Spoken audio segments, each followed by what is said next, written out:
Boom, boom. 20 bucks. 20 bucks.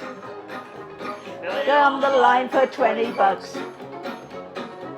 They keep on playing, but no one is paying. Hi guys, it's Jabor from Montreal. Hi everybody, welcome into my kitchen. Come on in. It's Maggie, Mrs. Calabash. If the music would go soft. Right, you can hear me. It's a gorgeous day today. Not too hot. No, well, not an awful lot of humidity, put it that way. And which is good because we're using the oven. Now we've got I'm trying to use as many local produce as possible because they're very, very plentiful. The garden's giving us no end of tomatoes, if we can beat the dogs to them. We've got beans, we've got all sorts of things coming out of the garden. There's fresh corn. The only thing I am using is frozen spinach, but you can use fresh. So, and it's vegetarian today. These two dishes go very, very well together. And there will be plenty for me for supper. I like this. But I'll cook some sausage for Derek to go with it, because he likes his piece of meat. So let's get started. So to begin with, we're going to make a spinach and vegetable gratin. And this is really very easy. Anything with gratin has got cheese on it. And that's what we're going to use this thawed spinach for. And we're going to do a warm, spicy corn salad. Now, when you look down the list, you'll see that it says 1 small red chilli. Well, yesterday Derek picked a beautiful red pepper, which we thought was a ghost pepper. So I thought, well, there's no need to go shopping. I don't need a chilli. Well, when I cut into it this morning, it was anything but spicy. I don't know what it is, but it's flavourful, but not spicy. So I had to cut into one of our red spicy peppers, and I might add just a little bit more spice to it. We'll see how it goes. But because Derek said, really be careful how you cut into it. So I cut a very, very tiny piece off, and it was nothing. It was, as I say, a red pepper. So I don't know what it is. So let's go back to the stove and let's get started. Oh, I have an itchy nose. Terrible. Let me wash my hands again.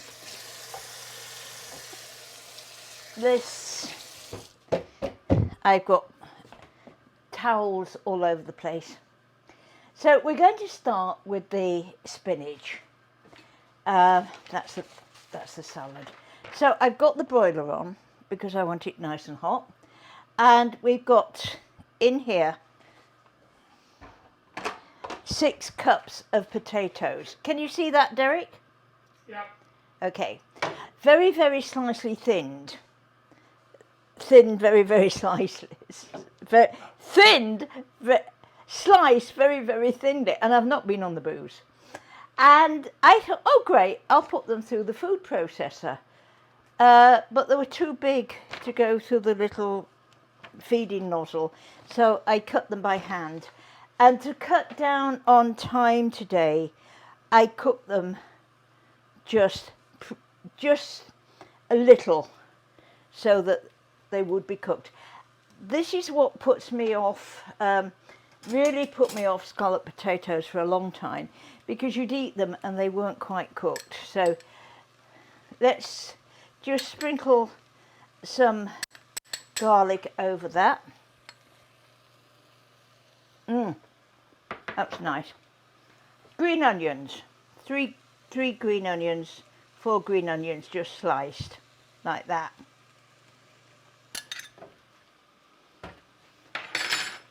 So you see we've got the green onions, the chilli.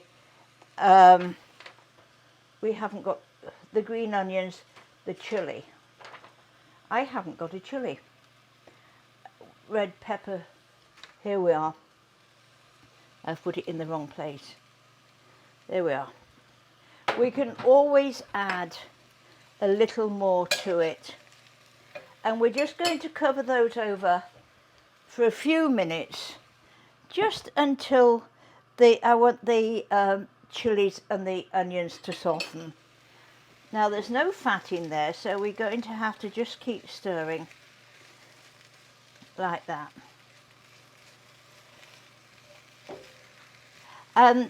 Now the recipe asks for 18% milk, and it asks for 18% milk. I was reading the wrong recipe. Oh well, we'll put some chili. We've got some chilies in there now, which we weren't going to have. Yeah, interesting. So, I can't take them out. It happens. It'll still be good. And so, we've got the green onions, and we're just going to cook. And I just want those to heat up for a few minutes. And we've got cream and milk mixed together in here. Now, it does ask for 18% milk, but if you've only got some 35% cream in, just add a drop of milk, drop more milk to it. And we're going to cover this over like that.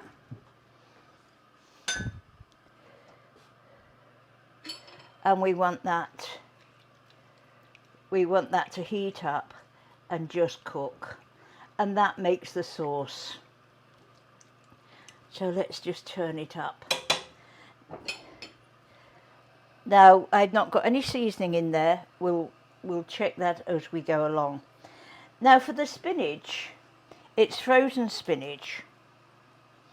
And I defrosted, and then I put it in the colander and got the potato masher to it. And it's amazing how much water came out, how much liquid came out. And then I actually squeezed it out by hand because we want it to be as dry as possible for this dish. Let me just do that. Now these potatoes will only take a minute or two to cook. If you're cooking from raw, it'll take about 8 to 10 minutes for the potatoes to cook. But you want to be careful that you're not going to break the potatoes down, because it is a bit like a scallop potato. Let's just bring this up to a higher heat. Now with this dish, which this is very personal and I'm not doing it today, anything with scallop potatoes and cheese, like a potato like this, I like a little bit of nutmeg in there. But that is extremely personal and it's not to everybody's taste. But if you feel that you'd like some nutmeg in, by all means, or you want to put, maybe you want to put some curry powder in there, that would be perfectly acceptable. And just make it a little bit different. There we are. The potatoes are just about cooked. As I say, they were very, very thinly sliced. Let's see if I can pick one out for you. Ah, it's hot. Can you see how thin it is? Ow. Hold it down. Hold it down, he says. Hold it down. It's can you Down. down like that? Yeah. It's hot. Wow. That's hot. Now, I'm going to add the spinach to this.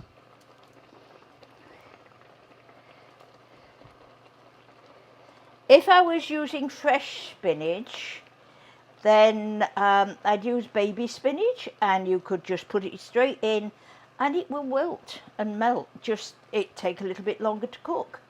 But by all means, if you've got spinach in the garden or access to fresh local spinach, use that by all means.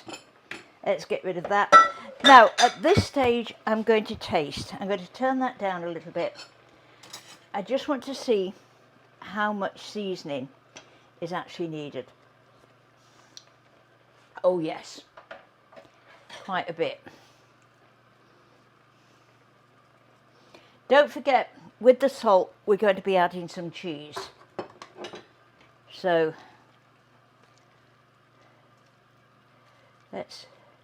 but if you just wait till the end before you add the salt, it's not going to have the same flavour. Let's just taste that.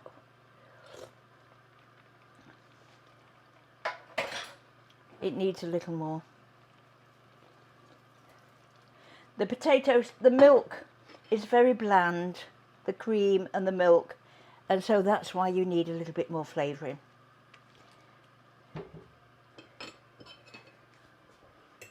Let me just wash that out.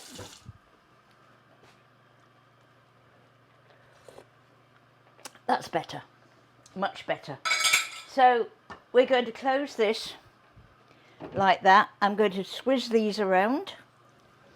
So this comes over here. That goes over there. Let's turn that on. Turn that off. There we are. And just let that simmer until we're ready for the next step. Now, which idiot put the chili peppers in there? So, this is what to do if you don't have any chili peppers.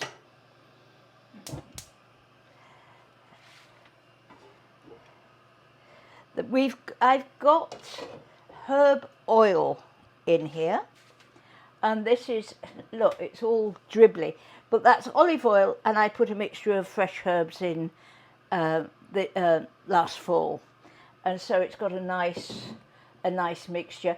And I'm using tarragon vinegar for the mixture, the dressing to go over the corn. Again, I use cider vinegar. Wash the tarragon, made sure it was dry, and then that's been sitting there for the past year. And I do that each year. So we've got the oil in there.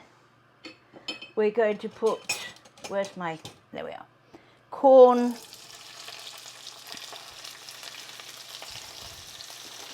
in the oil.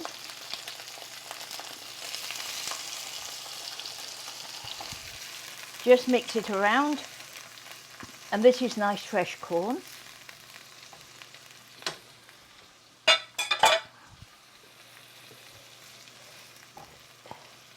And the remaining of the chili pepper, which isn't very much.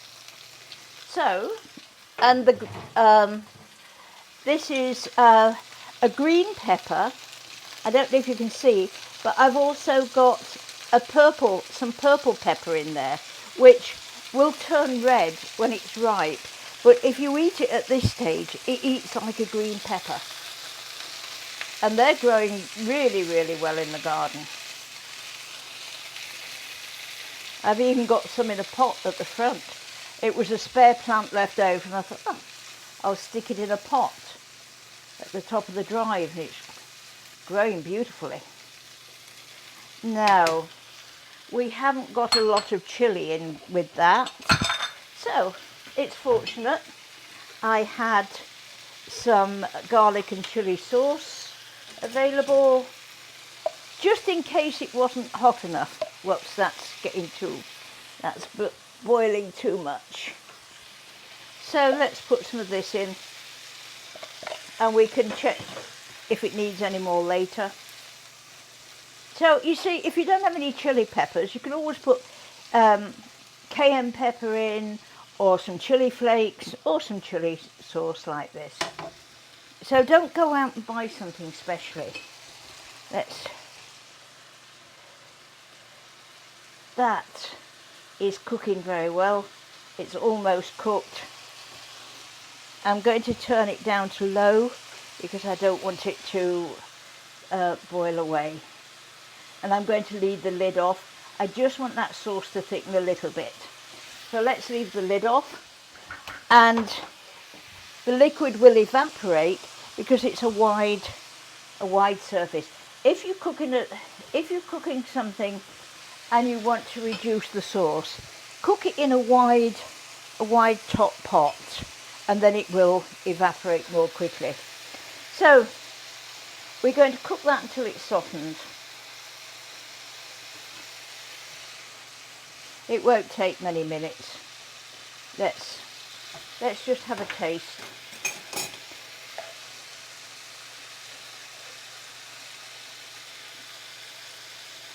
Almost. But I am going to add just a little drop more. It's supposed to be spicy, and it wasn't. There we are. So let's go back to the butcher block, and we'll make the dressing for the corn salad. Whew, that was hot.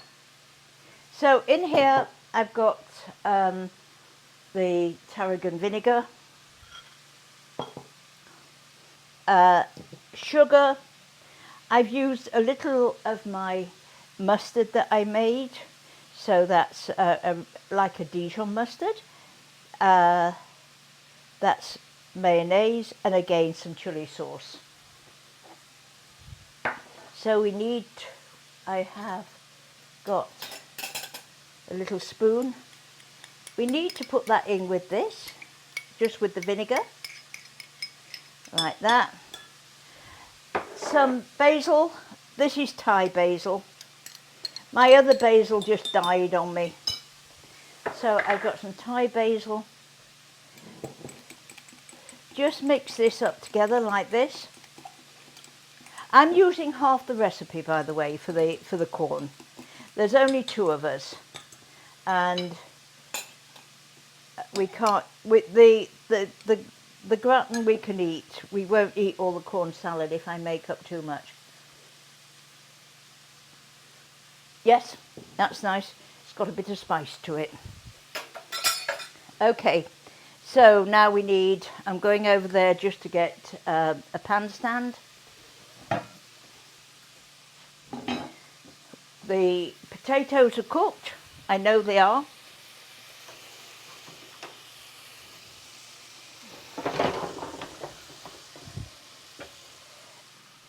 So we need the pan stand, and we need a good gratin dish which will go underneath the broiler. Let me put this back.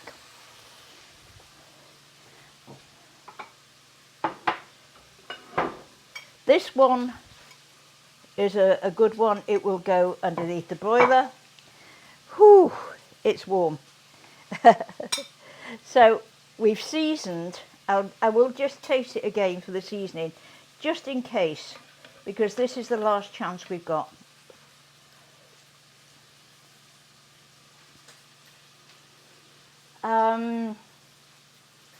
Yes. Yes, I know I've got a tendency to oversalt. That gets hot. So let's put that just into the gratin dish. Now you can add if you just want to make one dish, you could always add some corn into this. You can add other vegetables that you've got in the garden. I'm just going to have to go over here and get a pan stand. This is a little bit hot. That needs turning down. Give it a stir. In fact, we can switch that off now because it's cooked. There we go. And I've got some nice sharp cheese, some cheddar cheese. We eat a lot of cheese, and I tend to end up with little bits of cheese.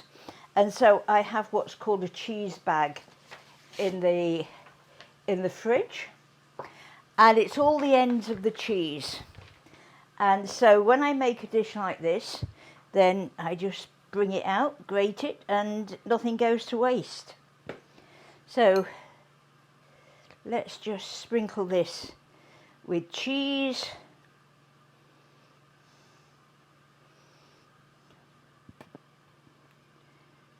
Make sure that it's covered, and we're going to put this under the broiler just until the cheese is cooked. We don't want to waste that.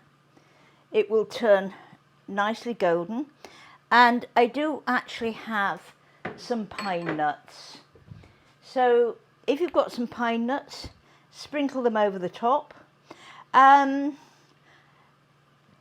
add a nice mellow flavour to it as well as nourishment. But if you don't have pine nuts, you don't like them, leave them out. Sunflower seeds, pumpkin seeds go well. So whatever you've got in, there we are. So we're going to put this, just wipe the board down, and we're just going to put this underneath the broiler until it's cooked. Oh, excuse me. It won't take long. I've got, ooh, where's the broiler? Let's get it underneath. I think I better pull that down one. It's almost touching the broiler. So let me take this out.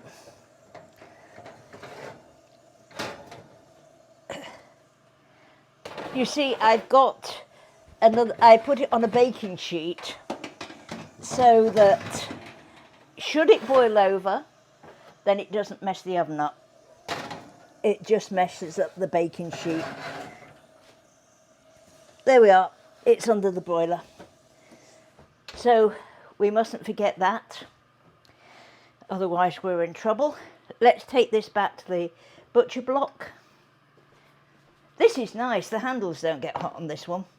So what we're going to do is pull that forward a little bit, like that, so I can reach. And these are all the little tomatoes that we got out of the garden today. Add the tomatoes. I love these little tomatoes. I really do. And we're just going to pour the dressing over. Like that.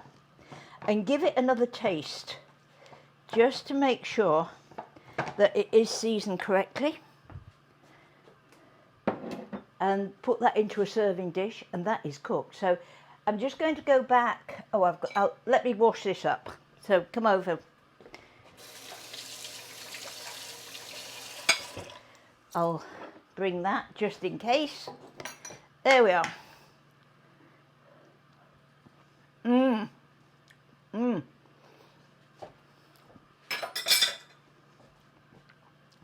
Just a little. It's lovely because it's got the tartness of the vinegar. It really is quite delicious. And you can taste the herb oil that I used. A lovely flavour. So, guess who used to live near Wilton Royal Factory? In Worcester. So every time I went into Worcester, it was next door to the Worcestershire sauce factory. I had to go in and just see what they'd got. And so these are very, very old. They followed me around the world.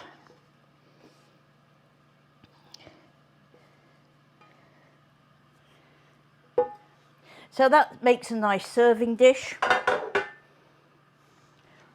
A few tomatoes escaped. Let's put those in there. Wipe that. And what have I got?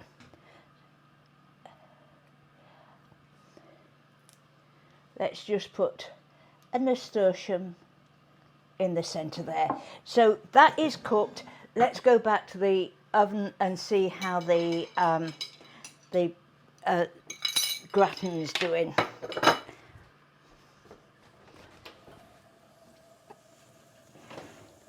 Yes.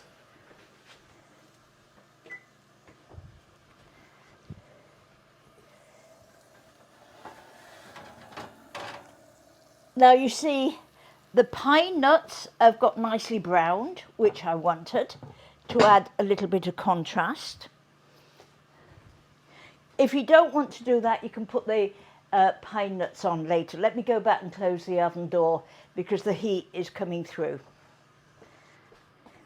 Whew.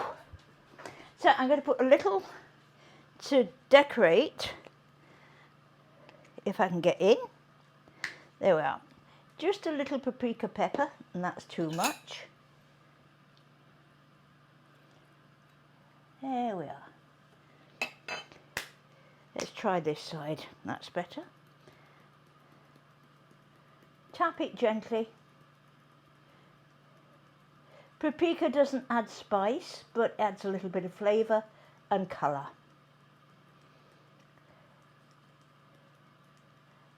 Don't put it in the sunlight because it will fade. And this is a chopping board. It is glass, but I like it because if I'm using meat, then it will rinse off beautifully. So just some tomato down the centre to add a little bit of colour. Aha! Now then, where's my knife? That one, I need one more thin one. There we are, like that. And we have just some yellow pepper to go around the sides. Come on, don't fall down on me. That's it. Let's remove this. And some herbs. We'll put a little oregano on there. Hi, Sam. Oh, and Marguerite. Hi. I was so enthralled and absorbed with this. I forgot to look at the monitor. Thank you, Sam, for collecting the recipes. Sam had a knee operation, so she's recovering from a very painful knee operation. So I'm pleased I can be of service to you, take your mind off it. And thanks, Marguerite. Yes, it's an interesting recipe. You can always add a little meat to it if you want, for a little substance. But every so often, I like to be able to just have a vegetarian. I don't always feel like a heavy meal. And it's an ideal dish for using either old potatoes or the new potatoes that are in now. So, Derek, Sam said you spoiled. I know. I keep telling him that, but he doesn't believe me. Anyway, thank you very much, everyone, for watching. And on Tuesday, I'm doing a chicken dish, which you can make into a salad or a sandwich. And it's called Coronation Chicken. And it was originated when Queen Elizabeth II was for the coronation in 1952. So it's an interesting dish, very, very easy to make, quick.